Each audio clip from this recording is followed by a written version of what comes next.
索尼 Xperia One Mark 3到底是 Xperia 还是 Xperia 的，反正没关系，就是这台手机和它旁边的 vivo X20 Pro Plus 在后摄上有一个共同点，就是它们都有蔡司的 logo。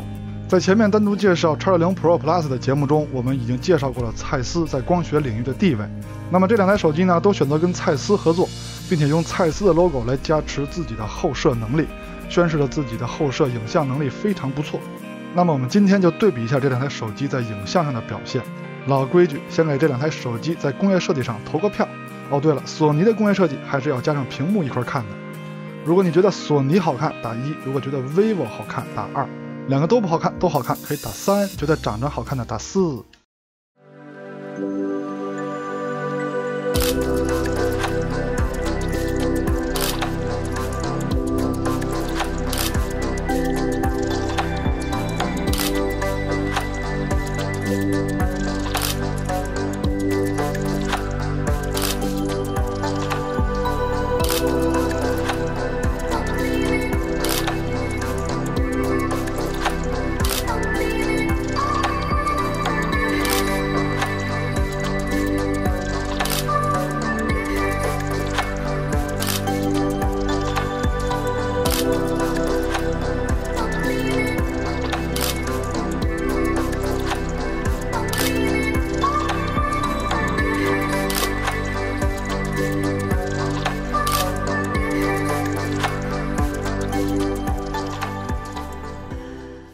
那前面的精选样片呢，都是由这两台手机亲自拍摄的，并且用它们内置的滤镜编辑的，希望能够激起大家对手机摄影的兴趣。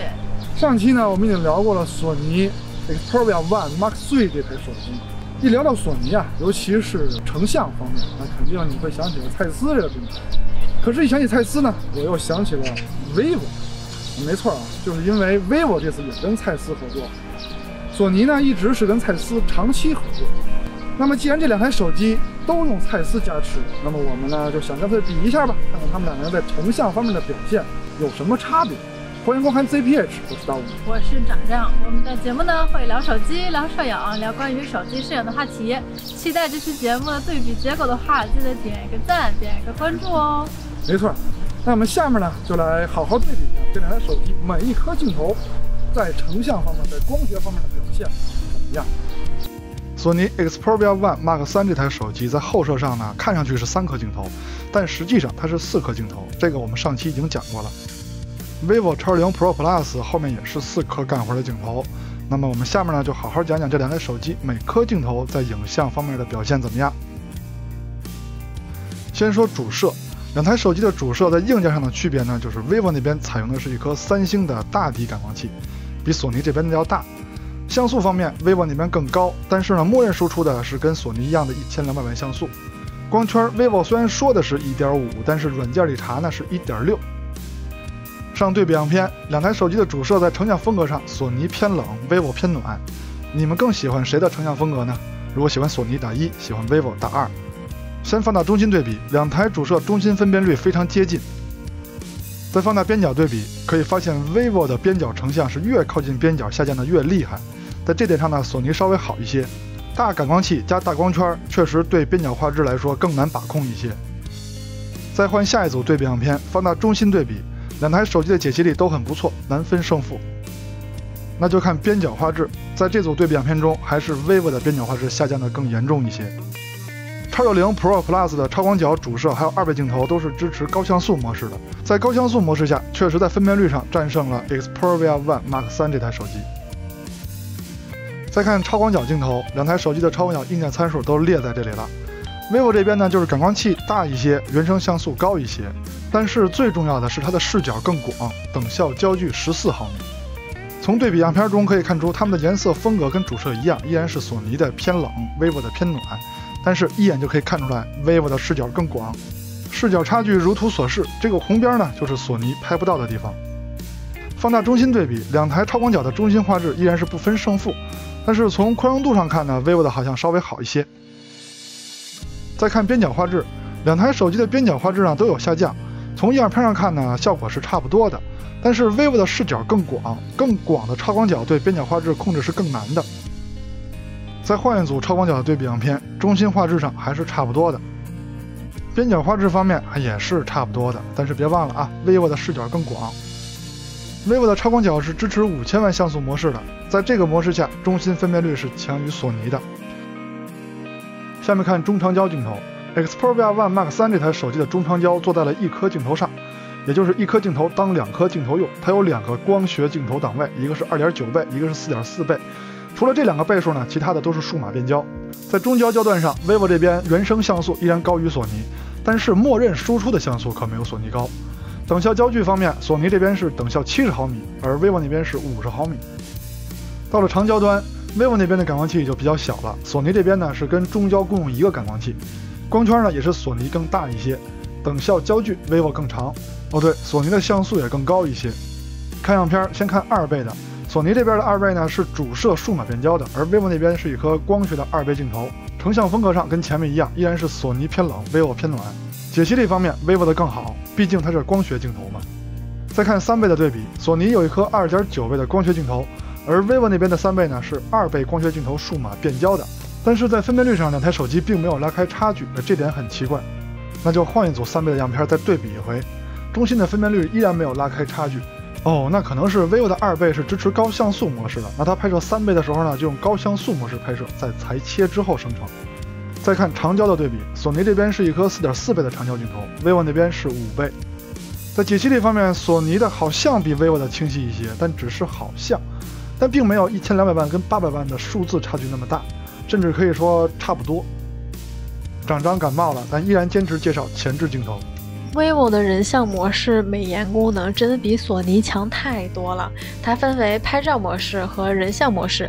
在人像模式里呢，可以调滤镜、特效、光效，然后美颜选项也有什么缩人中、隆鼻、调嘴型、调额头，真的应有尽有。还可以加美妆滤镜，还能教你拍照怎么摆姿势，总之就非常丰富。而且它内置的后期功能真太绝了，在相册里点编辑就已经有很多效果了，你还可以再点出来一个高级修图，它功能特别多，特别好用。我感觉已经简单修图的话，基本不用再下载另外的美图秀秀和 Snapseed 之类的了。那索尼的功能相对更简单，不过日常也差不多够用了。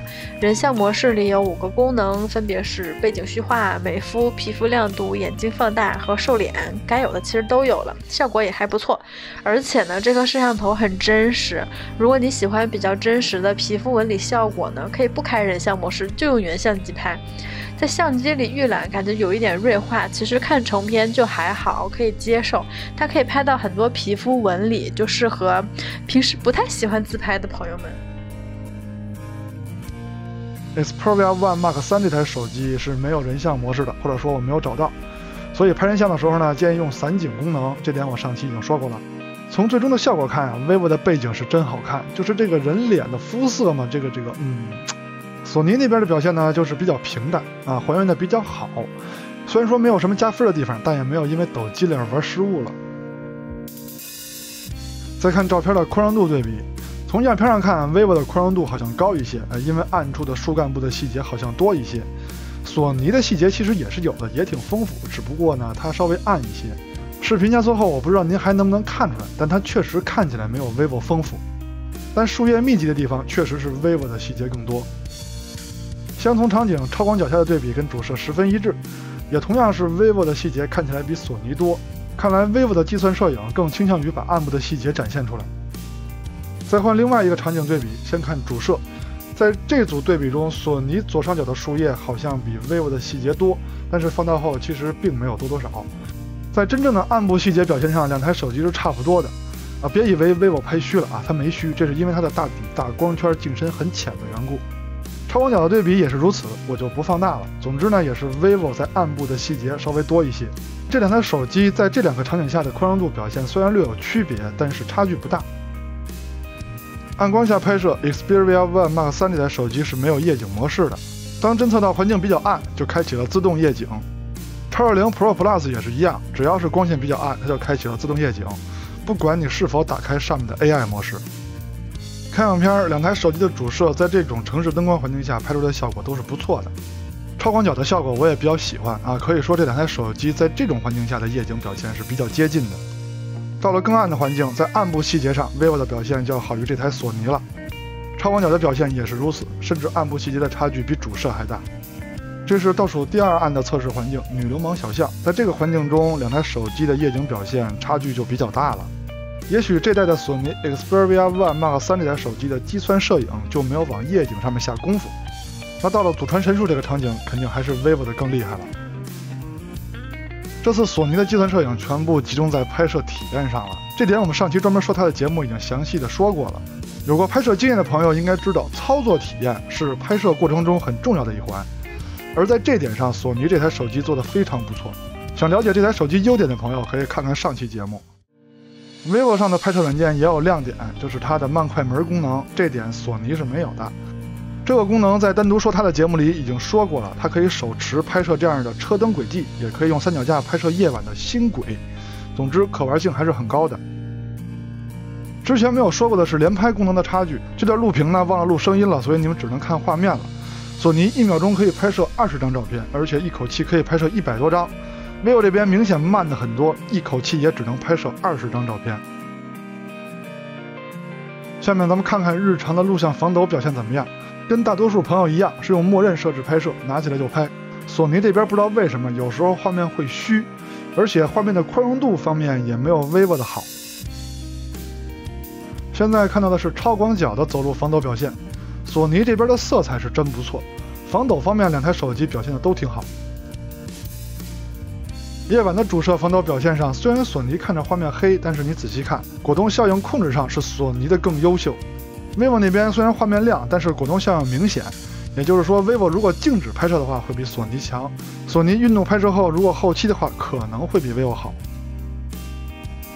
超广角上的表现跟主摄反过来了，这回是索尼的果冻效应大一些， vivo 的表现倒好一些，亮度嘛2台手机都差不多。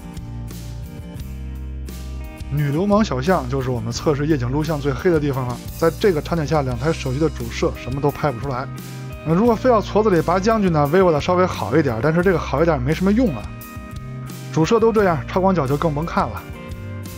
索尼还内置了一个电影大师软件，这个软件的界面非常专业，任何参数呢看的都比较明了，而且滤镜我都比较喜欢。但是这个模式一看啊就应该专业的去拍摄，像拍电影一样，最起码得有个三脚架啊，不能像我似的一边走一边拍。而且呢，也最好别像抖音似的那种竖屏拍，最好就是跟电影似的那种专业横屏拍摄，对吧？工业设计方面，索尼在如今的全面屏时代肯定算是异类了。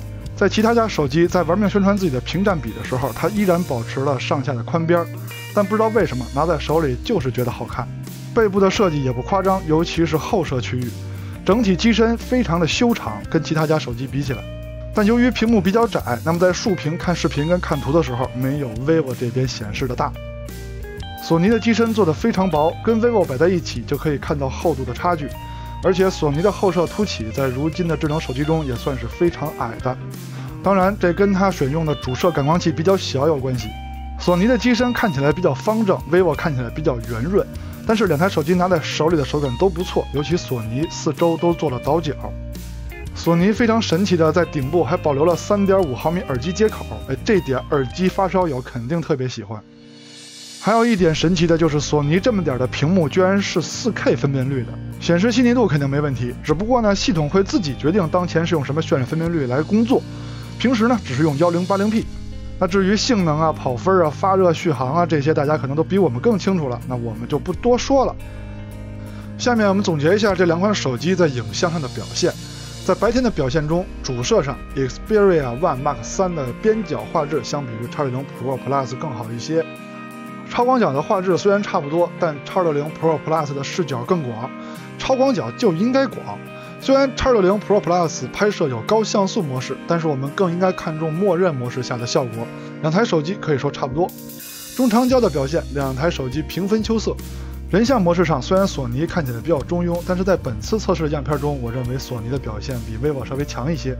宽容度和夜景的表现 ，X60 Pro 更加优秀一些。但是拍摄时的操作体验上 ，Xperia One Mark 3的表现真是太棒了，可以说是当今手机界的佼佼者。工业设计方面，我是越用索尼越喜欢啊，无论是看上去还是摸上去，都是越来越喜欢。